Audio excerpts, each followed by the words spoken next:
আপনাদের ছানার ঝুরি ভাজা করে দেখাবো।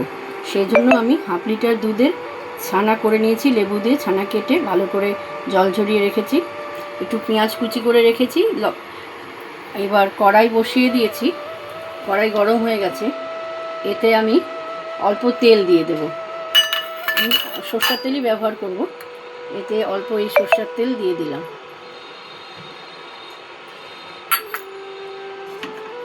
তেলটা গরম হলে এতে আমি পেঁয়াজ কুচিটা ছেড়ে দেব। তেল গরম হয়ে গেছে। তেলে এবার আমি যে পেঁয়াজটা কুচিয়ে রেখেছিলাম সেই পেঁয়াজটা দিয়ে দিলাম।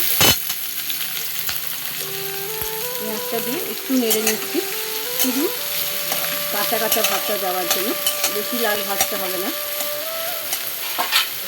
পেঁয়াজটার পর আমি এতে 1 চামচ লঙ্কা, বরাবরের মতনই বলছি, লঙ্কাটা যার যার মুখের স্বাদ অনুসারে। একটু আদা বাটা দিয়ে দিলাম, দিয়ে এবার নেড়ে নিচ্ছি।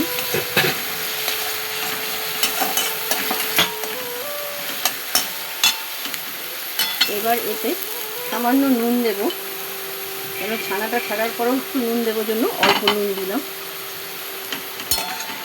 মানে হাফ চামচ নুন দেবো, তার অর্ধেকটা এখন দিয়ে পেঁয়াজটাকে নাড়ছি, আর অর্ধেকটা ছানাটা দিয়ে দেওয়ার পর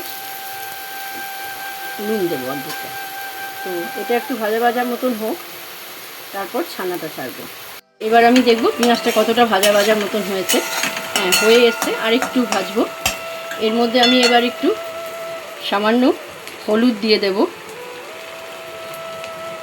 আর 1 চামচ, এই ছোটো চামচের 1 চামচ জিরে পাউডার, আর ছোটো চামচের 1 চামচ ধনে পাউডার এই দিয়ে দিলাম। দিয়ে এবার ভালো করে একটু সবার সাথে মিলিয়ে দেবো মশলাটা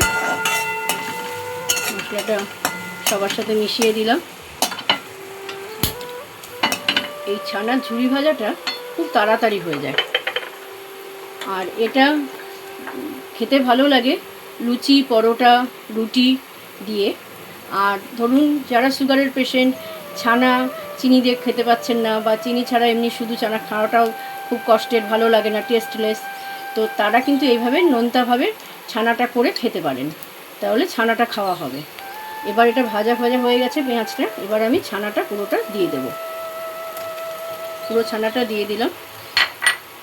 এবার ছানাটাকে এভাবে ভালো করে খুন্তি দিয়ে নেড়ে ভেঙে ভেঙে দিয়ে ভালো করে পেঁয়াজের সাথে মিলিয়ে দিতে হবে, ভালো করে নেড়ে।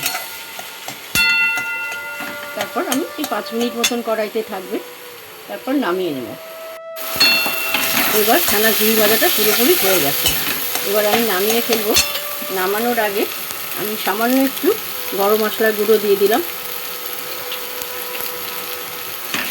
গরম মশলার গুঁড়ো দিয়ে আমি ভালো করে নাড়িয়ে নিলাম, পুরোটা মিশিয়ে দিলাম সবার সাথে। এবার গ্যাসটাকে কম করে দিয়ে আমি একটু ধনে পাতা কুচো দিয়ে দেবো এর মধ্যে।